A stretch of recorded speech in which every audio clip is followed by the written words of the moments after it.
it's a great, great morning, the first day in heaven, when you stroll down the golden avenue.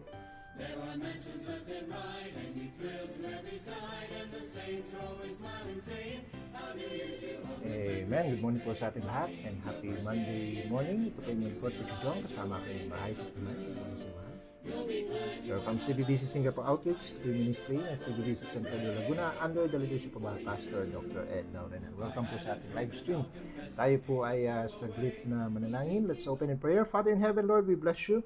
And thank you, O God, for all the blessings that we have received yesterday in the church, in our worship services, O Lord God. Thank you for preaching.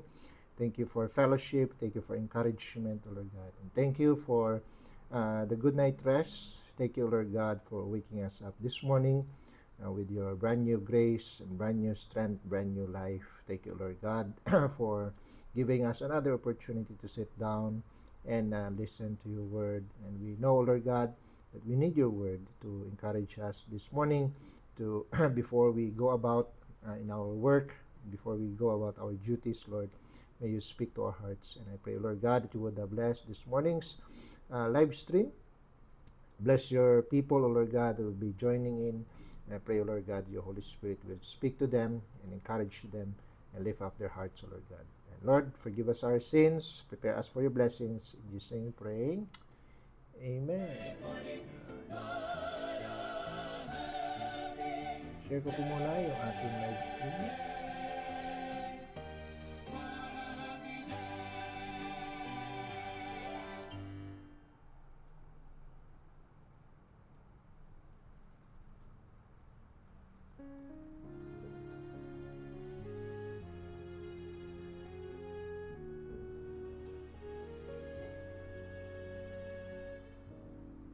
Sit down and listen to your word. Okay, so now batiin natin ating mga kasama. We have Sister MJ, good morning. And also kay Sister Dinah, good morning. Sister Kay, good morning sa iyo. Kay Ate Eddie, Telote, good morning. And also kay Sister Shang, good morning. And also kay Sister Jackie, good morning. Kay Mama Edgy, hello Mama, yung buntag. Also kay Papa Vencio, also kay Sister Denya, good morning. Thank you for joining. Alright, so with that, Proverbs reading po muna tayo. Let's go to Proverbs chapter 25. Proverbs chapter 25. I read verse 1. Sabayan niyo po si Mrs. sa verse 2. Let's read responsibly hanggang sa last verse. Okay, Proverbs chapter 25. Hindi ka na mahal? Okay, verse 1 says, These are also Proverbs of Solomon, which the men of Hezekiah, king of Judah, copied out. Verse 2. It is the glory of God to conceal a thing, but the honor of kings is to search out a matter. The heaven for height, and the earth for depth, and the heart of kings is unsearchable. Take away the dross from the silver, and there shall come forth a vessel for the finer. Take away the wicked from before the king, and his throne shall be established in righteousness. Put not forth thyself in the presence of the king, and stand not in the place of great men. For better it is that it be said unto thee, Come up hither, than that thou shouldest be put lower in the presence of the prince, whom thine eyes have seen. Go not forth hastily to strive, lest thou know not what to do in the end thereof, and thy neighbor have put thee to shame. Debate thy cause with thy neighbor himself, and discover not a secret to another. Lest he that heareth it put thee to shame, and thine infamy turn not away. A word fitly spoken is like apples of gold in pictures of silver. As an earring of gold and an ornament of fine gold, so is a wise reprover upon an obedient ear.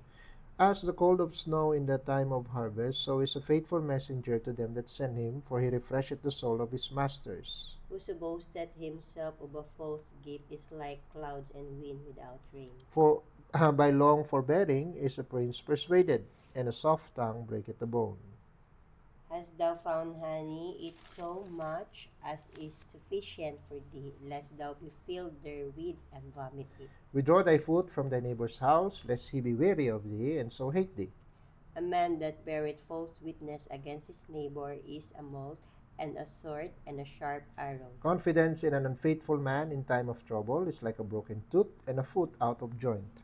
As he that taketh away a garment in a cold weather, and as vinegar upon neither, so is he that singeth song to an heavy heart. If thine enemy be hungry, give him bread to eat, and if he be thirsty, give him water to drink.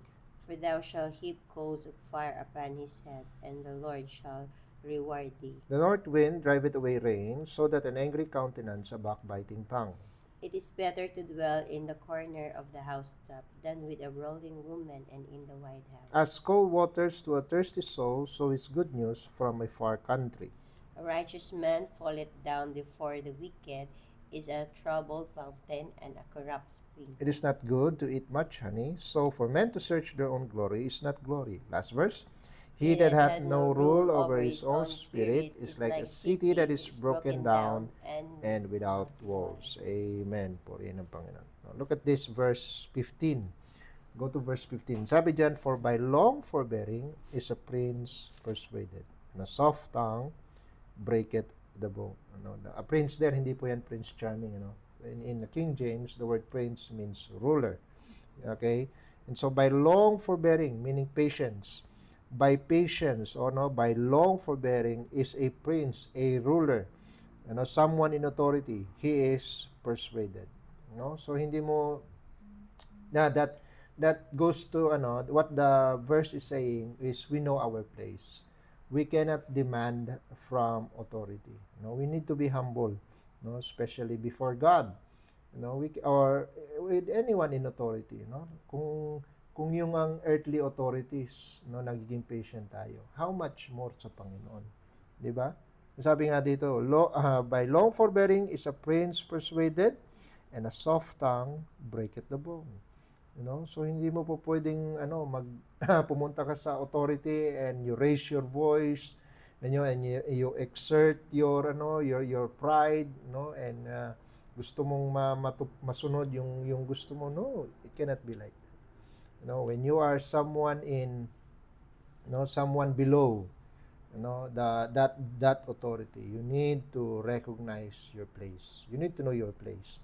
And saka tayo magbigay ng demands kung nandun na tayo sa level na yun. But hanggat wala pa tayo doon, hanggat we are subject to that authority, let's clothe ourselves with humility. Amen. Type mo na line. Father in heaven, Lord, we bless you. We thank you for this chapter that we have read and for the verse that we have highlighted. May you continue to speak to us through instructions, through wisdom. In Jesus' name we pray. Amen. Amen. Alright, check natin yung iba nating mga kasama.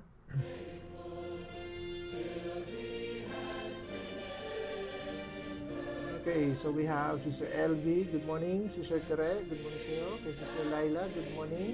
And then kay Ma'am Raquel Taha, hello po, good morning. Sister Joffin, good morning. Kay Ma'am Mirsa Mayuyo, hello po, good morning. Sister Joanne, good morning. And then kay Ma'am Fritzy, good morning po sa inyo. Sister Christine, good morning.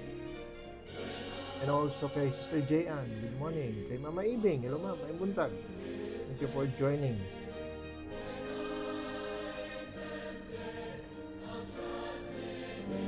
Okay, so with that, tayo po'y dumako po sa ating message ngayong umaga. Alright, 1 Peter po tayo. 1 Peter.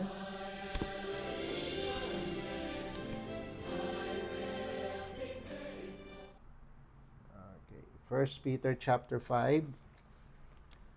1 Peter 5, and let's read verse 5 and 6. 1 Peter 5, verse 5 and 6. Alright, hindi ka na mahal?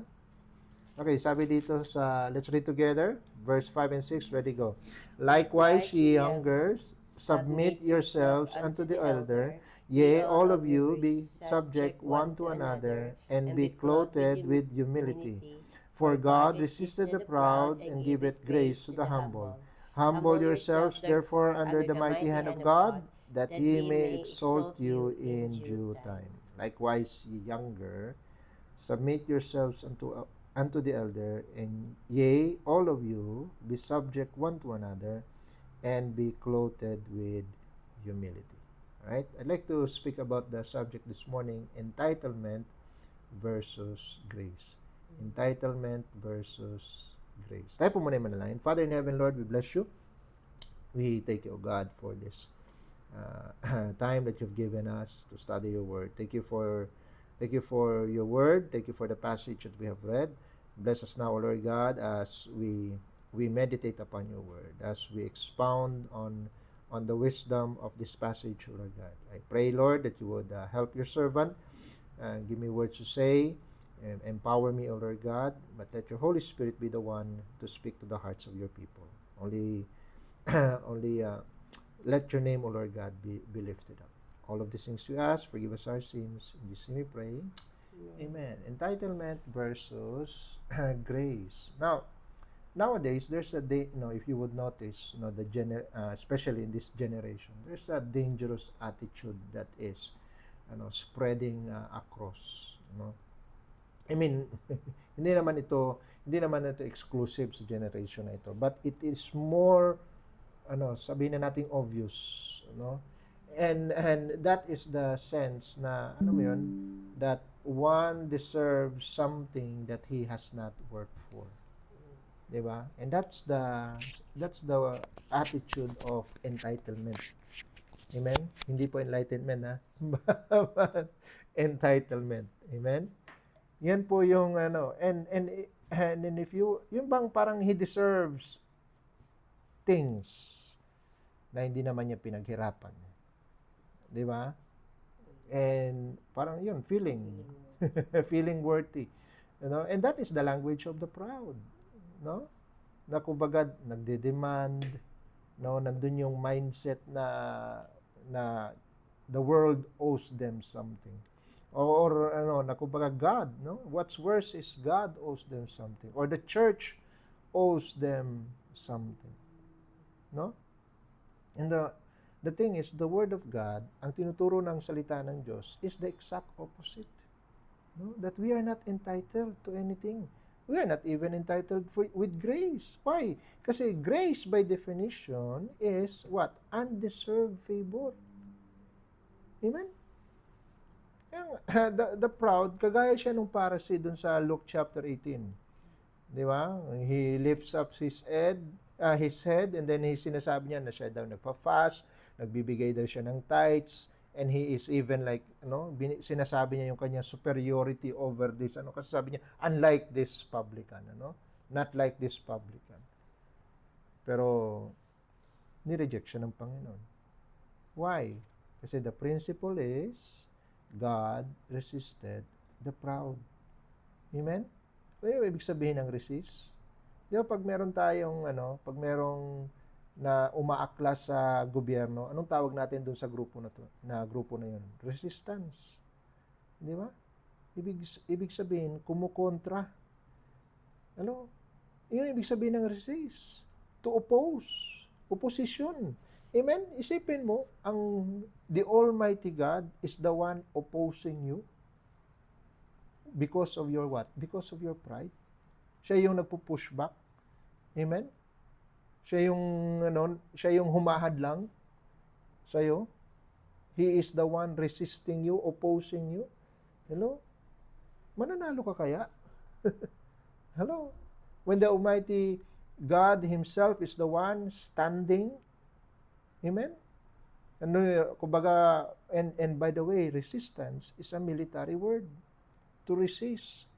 Amen? Kaya isipin mo lang, He's got His army. Amen? And they are in battle array, standing against the proud man. Diba? Kaya mong imaginein yun? Hello? Kaya sabi ni Isaiah sa chapter 14. Isaiah chapter 14. Isaiah chapter 14 in verse 13. Isaiah 14 in verse 13. Ang sabi dito, For thou hast said in thine heart, I will ascend into heaven, I will exalt my throne above the stars of God, I will sit also on the mount of the congregation in the sides of the north, I will ascend above the heights of the clouds, I will be like the Most High. Alam mo kung sino nagsabi niyan? Si Lucifer. Amen? Yun yung nandun sa kanyang puso. Sabi niya, Thou hast said in thine heart. Amen? Diyan naman talaga isisimula ang pride sa puso. Kaya minsan hindi natin namamalayan, kinikilos na pala natin. Amen? And that's the, kita nyo yung arrogance ni Satan. Hello? Yung kanyang boastful attitude. So, ano nangyari? He fell. He fell. He fell like lightning. Amen? Sabi ng Proverbs chapter 6. Let's go to Proverbs chapter 6. Open your Bibles. Proverbs chapter 6 in verse 16. Proverbs 6 and verse 16, these 6 things that the Lord hate. Yes, 7 are abomination unto him. What's the first in the list? A proud look. Amen? It's not just one of the abominations, it's the first of the abominations that God hates. Amen? Tapos, maglalaro-laro tayo with pride. Hello? Amen? Magpi-feeling entitled tayo. Hindi nyo ba alam na over and over in the Bible? Kung inyo lang papansinin, that destruction is for the proud. Amen? Look at Proverbs 15. Proverbs 15 in verse 25. Proverbs 15 in verse 25. Kita niyo po dito? Sabi diyan, the Lord will destroy the house of the proud. Di ba? Kaya niyo yung imaginein, isipin na madadamay ang inyong ang iyong family because of your pride. Amen? At yun nga ang madalas na nagiging na nagiging dahilan kaya na nagkakaroon ng wreckage of the family. Why? Because of pride. Amen? Both parties pinapairal yung pride. Both parties nandun yung feeling na they are entitled to this. I am entitled to this because I am the husband, and I am entitled to this because I am the wife. I am entitled to this kasi ako yung panganay. I am entitled to this because ako yung bunso. Kawawa naman yung nasa gitna. Di ba?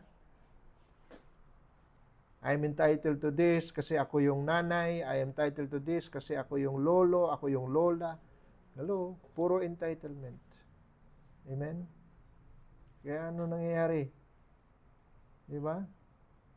Mga mag-ina, mag-ama, hindi magkasundo, magkakapatid, hindi magkasundo, maglolo, maglola, hindi magkasundo, mga apo, hindi magkasundo. Why? Because yung feeling ng entitlement. That they deserve something. At ang nakakalungkot, it creeps in the ministry. Amen? It's a ministry kasi ako ay magaling, kasi ako ay matalino, kasi ako ay mayaman, kasi ako ay talentado, kasi ako ay may ganito, kasi ako ay may ganyan. Hello? Kasi ako ay gwapo.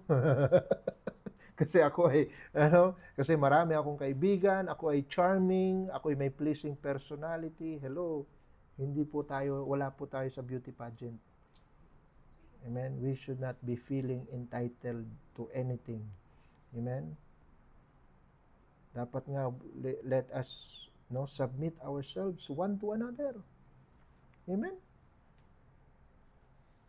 Yung mga mahilig mag-self-promote, yun yung nasa Proverbs reading natin kanina. Balikan natin. Proverbs 25. Proverbs 25. Sabi dito, put not forth, verse 6. Proverbs 25 verse 6, put not forth thyself in the presence of the king, and stand not in the place of great men. Wag mong ilagay yung sarili mo. Put not forth thyself. Sabi dito verse 7, for better it is that it be said unto thee, what? Come up hither. Hayaan mo yung king, hayaan mo yung prince, hayaan mo yung ruler ang mag-invite sa iyo pataas. Na sabi nila, come up hither, come up here. That thou shouldest be put lower in the presence of the prince whom thine eyes have seen. Ibig sabihin ng whom thine eyes have seen, ibig sabihin at your very eyes, right before your very face, na ipahiya ka. no, na kasi inangat mo yung sarili mong bangko, no, you put yourself in their presence only to be cast, only to be put lower right before your very face. Hello. Mas maigi na yung ikaw ang invite kaysa sabihin sa'yo, hoy, this is not your place. Hello. Tapos sasabihin mo, no, I am entitled to this, I am entitled to that. No. Put not forth thyself. Huwag mo i-promote yung sarili mo. Huwag mo iangat yung sarili mong bangko. Hello. Be like the publican. Diba? Nung nag-pray siya, hindi nga niya maiangat yung mukha niya. No? Ang tanging prayer niya lang is, God, be merciful to me, a sinner. Wala siyang ibang demands. Wala siyang ibang hiningi. Wala siyang ibang propose. Kundi, nahingi lang siya ng mercy. Yan ang sabi ng verse. God, ang sabi ng verse, that man went home justified. Amen? Inoro siya ng Panginoon. Kasi wala siyang feeling na entitlement na ako'y magaling magganito, na nagfa-fast ako ng ganito, nagbibigay ako ng ganito, hindi ako kagaya nito. So, nandun yung instead of positioning ourselves in authority, let's position ourselves to receive grace. Hello. So how can we do that in our lives? Amen. What must we do to position ourselves in the receiving end of grace kaysa rejecting end of grace? Amen. Number 1, show humility in spirit. Amen. Show humility in spirit. Balikan natin yung ating text. Nandun lang yung outline natin. Amen. 1 Peter chapter 5. Okay, sabi dito, likewise, ye younger, submit yourselves unto the elder. Yea, all of you, be what? Be subject one to another and be clothed with humility. Amen. Be clothed with humility. No, ibig sabihin yan, you put humility as your garment. Amen. Na hindi yung hindi siya covering ba, kundi yan yung, di ba pag yung suot mo, yun yung nagbibigay na yun yung nagko-cause na maging obvious ka. Obvious ang iyong presence. Di ba? Kasi yun yung clothing mo eh. Nandiyan na naman yung naka-green. Ibig sabihin nandiyan ka. Nandiyan naman yung mahilig sa maroon.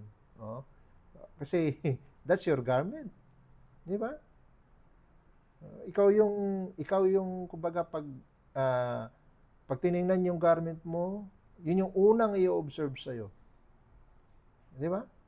And so, yung sinabi ng verse, be clothed with humility, na kumbaga, kung titingnan, i-observe ka ng tao, anong pinakaunang observation nila sa'yo?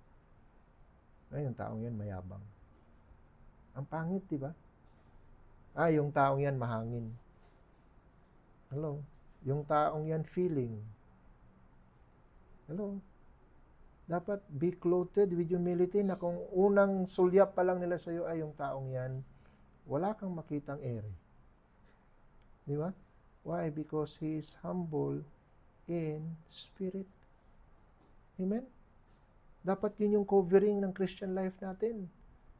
No? Kasi kung without humility, then pride. No? Kung hindi, dalawa lang kasi yan eh. Kung hindi ka makitaan ng humility, ibig sabihin, ang nakikita sa iyo, pride. Hello? At kung ang obvious sa iyo is yung humility, ibig sabihin, hindi nakikita yung pride sa buhay mo. Amen? Kasi kapag pride ang unang kapansin-pansin sa iyo, alam niyo kung sinong kumukontra sa iyo? Diyos mismo. Hello? Kaya yung mga taong may pagka-ere, tapos nararamdaman nila that people are against them. Why? Because the people of God is against the proud in spirit. Amen? Kaya nga, dapat is humility in spirit. Amen? You what? So, paano natin gagawin yun? Sabi ng verse, oh, be subject one to another. Amen? Dapat yan yung unang mag-prevail sa relationships natin. Look at Ephesians chapter 5.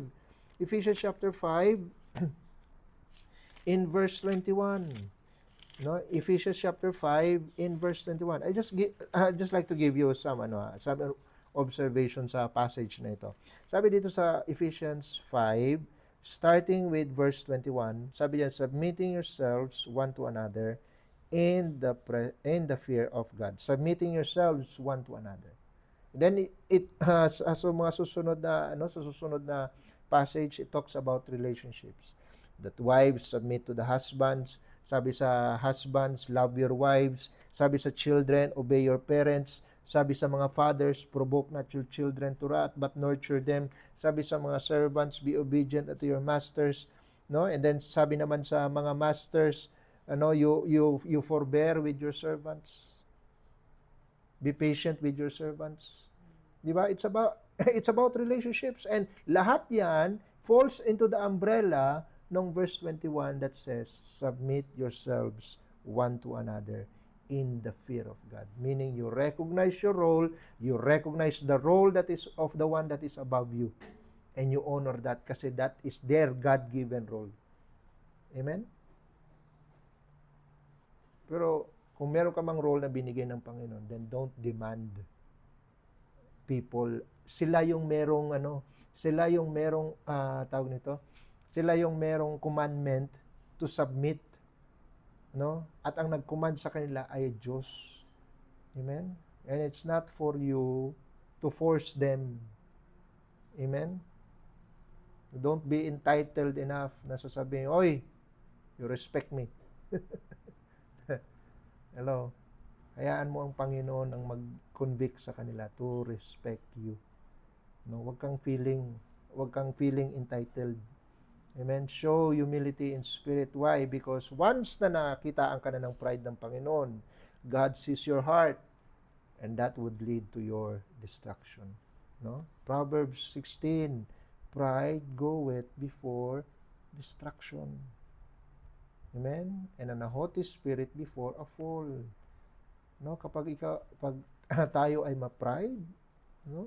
Nagbibilang tayo ng oras. Amen? Before destruction comes into our life. Amen? No. Again, wag tayong kagaya ng Pariseo. Sabi niya pa, Lord, I thank thee. Ano? So yun, Luke 18. Tingnan niyo kung gaano katawa-tawa yung kanyang prayer. Ano? Sabi ng verse 11. And the Pharisee stood and prayed thus with himself. Nagpipray siya with himself. Dito pa lang obvious na kung ano sinasabi ng Bible. He's just praying with himself. He's not praying to God. Di ba? Sabi niya, God, I thank thee that I am not as other men. Extortioners, unjust, adulterers, or even as this publican. And by the way, ito yung kanyang pinipray sa kanyang sarili lang. Hindi niya ito binobroadcast.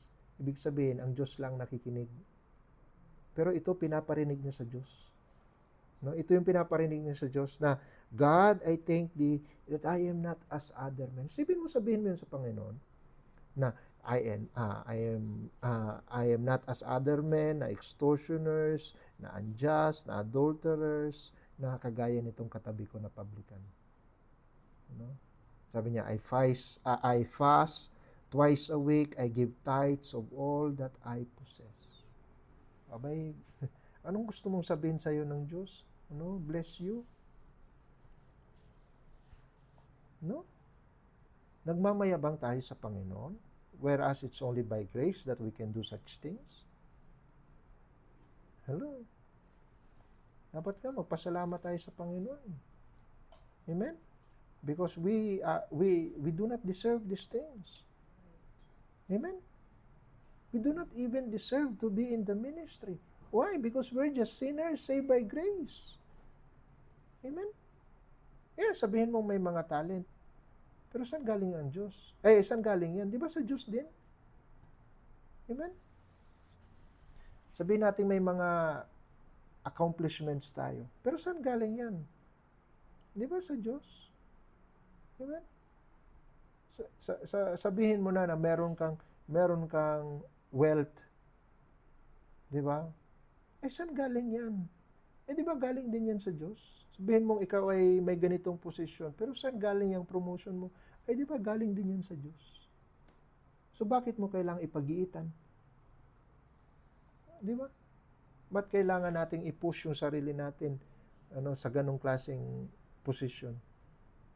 Samantalang sa Diyos naman galing lahat. Di antayin natin na sabihin ng Diyos sa atin, come up hither. Amen? Come here. It's time for you to be here. Amen? Sa langit na pala. Huwag yung ganong promotion, sir. Tingnan natin yung example ng Panginoon. Di ba? Ano sabi ng Philippians chapter 2? Philippians chapter 2. Example ng Panginoong Jesus. Di ba? Philippians chapter 2, in verse 5, sabi, let this mind be in you. Dapat ito yung mindset natin which was also in Christ Jesus, who being in the form of God, thought it not robbery to be equal with God, but made himself of no reputation, and took upon him the form of a servant, and was made in the likeness of men. Naging entitled bang Panginoon? No. He emptied himself. Hindi niya in-exert, Diyos ako. Ba't ako kailangan magkatawang tao? No, he humbled himself and became obedient. Amen? Dapat ganung klaseng humility. Amen? Ang makitaan tayo, be clothed with humility. Amen?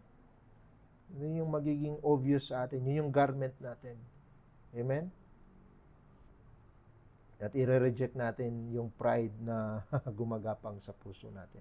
Amen? So number 1, show humility in spirit. Number 2, get help from the Savior. Get help from the Savior. Amen? I-recognize natin, yung grace na binibigay sa atin ng Panginoon. Diba? Ano sabi ng verse sa text natin? Sabi dito, for God resists the proud and what? And giveth grace to the humble. Amen? Grace is not, hindi ito binibigay dun sa pinaka tanyag, pinaka proud, pinaka demanding. It is given to the lowly. It is given, grace is given to the contrite. Grace is given to those who know that they do not deserve grace. Amen?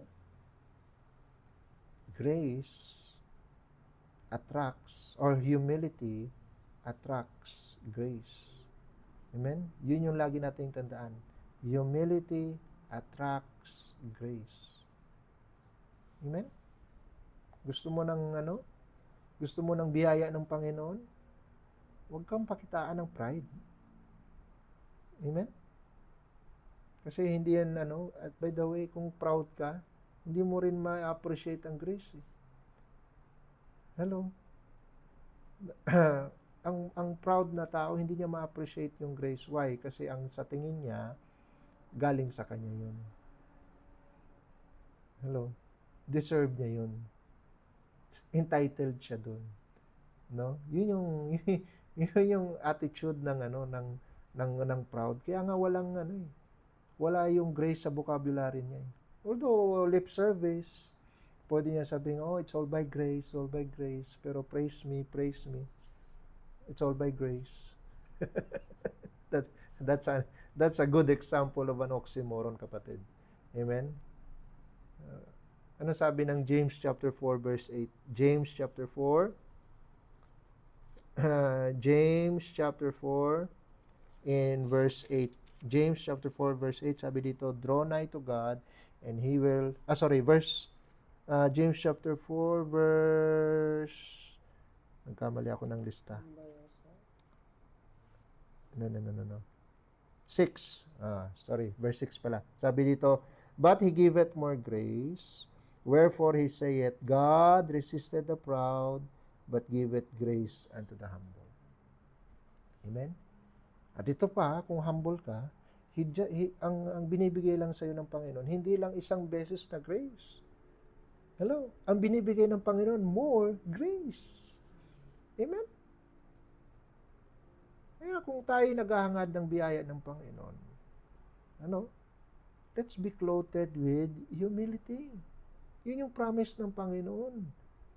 He will give it to the contrite in spirit. Amen? Hindi yun i-despise ng Panginoon. Hindi yun i-resist ng Panginoon. No? Look at Psalm 51. Psalm 51 in verse 17. It's one of my favorite verses. Psalm 51 in verse 17. The sacrifices of God are a broken spirit, a broken and a contrite heart, O God, thou wilt not despise. Amen?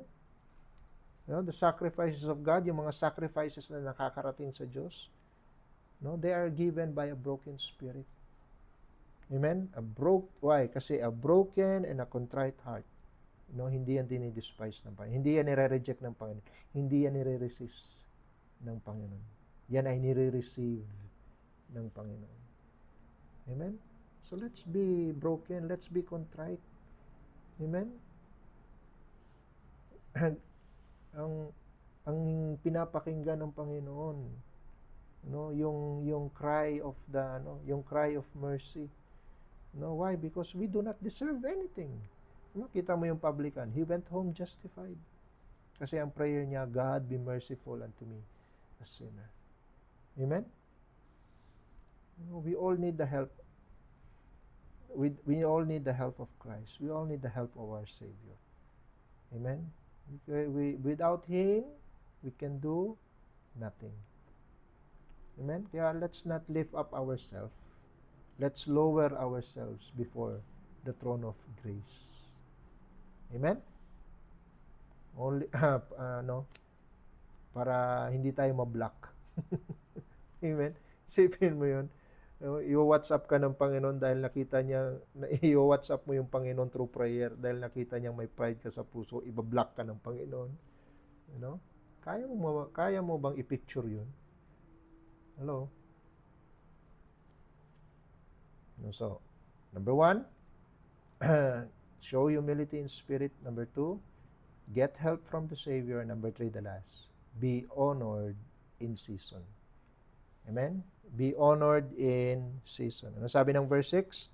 Sabi dito sa 1 Peter 5 verse 6, humble yourselves therefore under the mighty hand of God, and what? That He may exalt you in due time. Amen? Hayaan mo, allow yourselves to be honored in season. Yung mga entitled gusto, ngayon din, now na, promote mo na ako ngayon. Kasi yun ang sigaw ng sanlibutan Promote yourself, demand your right, claim your honor, ganun lagi. Amen? Pero ano sinasabi ng Bible? Ano sinasabi ng salita ng Diyos? Humble yourself. Amen? Sabi ng Panginoon, humble yourself and I will exalt you. But in due time. Because He makes all things beautiful in His time. Amen? Hayaan mo na maging maganda yung promotion mo sa mata ng Diyos. Amen? Hindi yung dinidemand mo na now na kasi maganda sa paningin mo, sa pananaw mo. Amen? Hindi yan, ang exaltation ng Panginoon, hindi yan immediate. At hindi rin yan late. It's just beautiful in His time. Amen? Nasabi ng 1 Samuel chapter 2. 1 Samuel chapter 2. 1 Samuel chapter 2. I'm almost done. 1 Samuel chapter 2 in verse 8. Sabi dito, He raised up the poor out of the dust and lifted up the beggar from the dunghill to set them among princes and to make them inherit the throne of glory. For the pillars of the earth are the Lord's, and He had set the world upon them. May order po ang Panginoon. No? Hindi mo po pwedeng i-rearrange kung ano na yung in-order ng Panginoon. Amen? At kung sa tingin ng Panginoon that in this time is the time that is due for you to be promoted or to be exalted, then let's wait for His due time. Amen? Why? God rewards the patient. Amen? Para para ma-receive natin yung promise ng Panginoon. Di ba? May mga heroes of faith. Di ba? They were patient enough. Pero dumating yung promise. Amen? At kung i-honor mo yung time ng Panginoon, He will also honor you. Amen? Tignan mo, 1 Samuel chapter 2 pa rin. Look at verse 30. 1 Samuel chapter 2 verse 30. No? Sabi dito sa verse 30, wherefore the Lord God of Israel said, I said indeed that thy house and the house of thy father should walk before me forever. But now the Lord said, be it far from me. Be it far from me, for them that honor me, and sabi ng Panginoon, I will honor. And they that despise me shall be lightly esteemed. Kung i-honor mo ang Panginoon, i-honor ka rin ng Panginoon. Amen? Honor God. Honor His time. Amen? Honor His plans. I know the thoughts that I think toward you, thoughts of peace and not of evil. Amen? Respect His perfect timing. Amen? In everything there's a season. A time for every purpose under the heaven. Amen? There's everything, there's time. Kaya wag tayong feeling. Amen? Na entitled tayo. Amen? Don't chase honor. Wait for honor, to be given to you by God. Amen? Kasi when the time is right, when the season is right, siya mismo ang mag-honor sa'yo. Amen? And when He does that, no man can push you down. Amen? Kasi yan ay promotion ng Panginoon. Amen? Kaya nga, what do we have? Number 1, show humility in spirit. Number 2, get help from the Savior. And number 3, be honored in season. Amen? Kasi when yung nagda-drive sa atin, ang parang ang nagpupush sa atin is entitlement, then we are blinded by our pride. Amen? Pero kapag sinuot natin yung humility, grace is attracted to us. Amen? God will exalt us. And by the way, yung mga humble, hindi yan nagra-rush. Amen? They wait. They are patient. Amen? No? Wala tayong pwede pagmalaki sa Panginoon. Siya yung pinakamataas eh. Amen? Look at sa Isaiah chapter 57. And I'm done. This is my last verse. Isaiah 57. Isaiah 57. Meron pa bang mas tataas sa Panginoon? Amen? Kaya, let's humble ourselves before God. Isaiah 57 and verse 15. For thus saith the high and lofty one, that inhabited eternity, whose name is holy.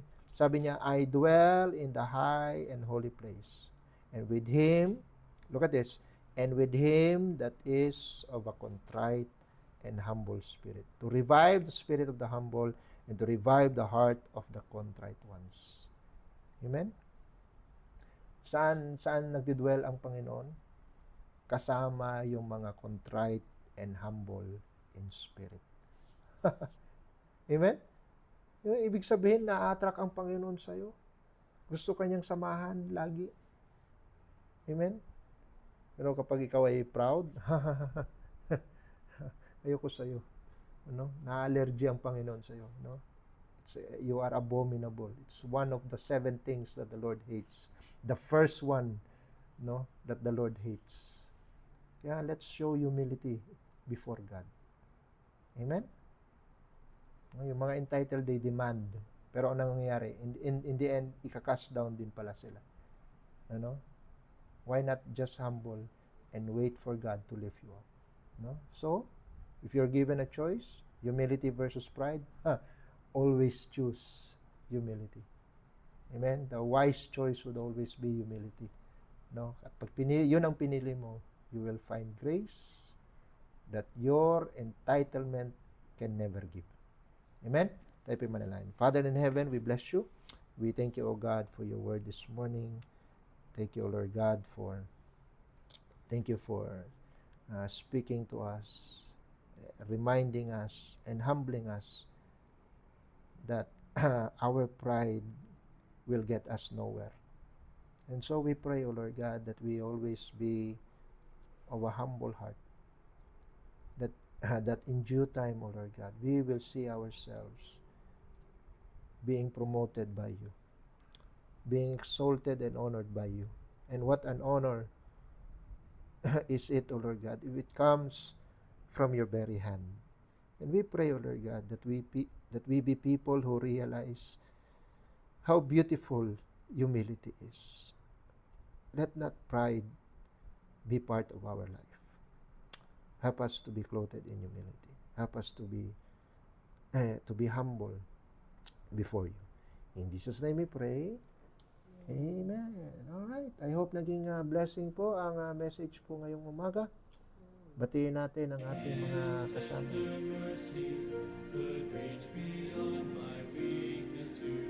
Okay, so we have Ma'am Irene and Brother John Ray from Itsayap. Amen. May buntag.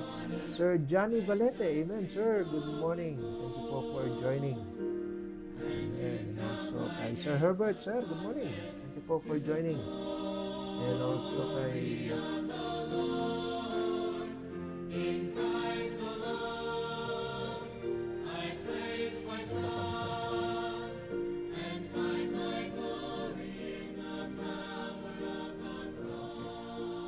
So we have Sir Domsky Alnas. Good morning po. Thank you for joining. Also kay Ate Edith. Ay nabati na pala natin ito. Si Ma'am Joyce Catolos. Hello po, good morning. Thank you po for joining. And also kay Sir Jason Aroy. Good morning. Sister Cathy Lundag. Good morning sa iyo. And then we have Sister Jocelyn. Good morning. Also kay Sir Fred Galicia. Sir, good morning po. Thank you for joining. Kay Sister Diane Reyno, good morning. Kay Ate Lucy, hello te, good morning. Lucy Biado, good morning po. Thank you for joining. And also kay Sister Jean Kabatin, good morning po. Thank you for joining. Sister Ging Solante, amen, good morning. And also kay si Sir Nay ba ito? Nay Ong, amen, good morning. Kay Ma'am Chona Valenzuela, good morning. Kay Ma'am Fe Toldo, good morning. Sister Jennifer Colorado, good morning po. And also kay Sister Sherry Bermudo, amen, good morning.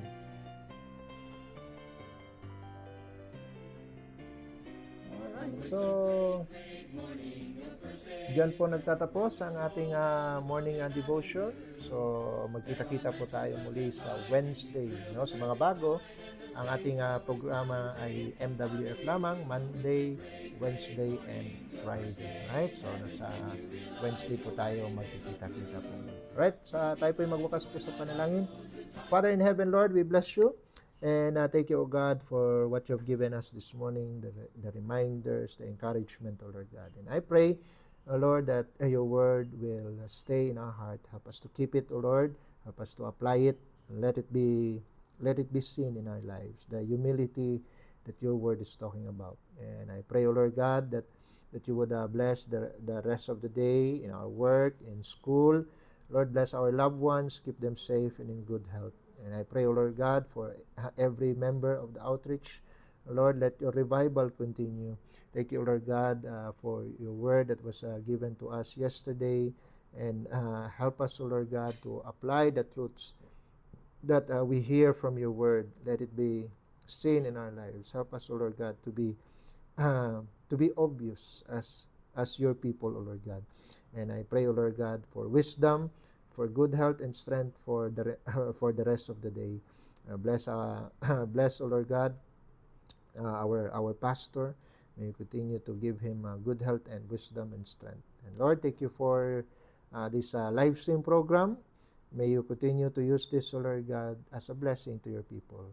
Forgive us our sins, and we give you back all the glory. In Jesus' name we pray. Amen and amen. All right, thank you for joining. God bless you all. And we are dismissed.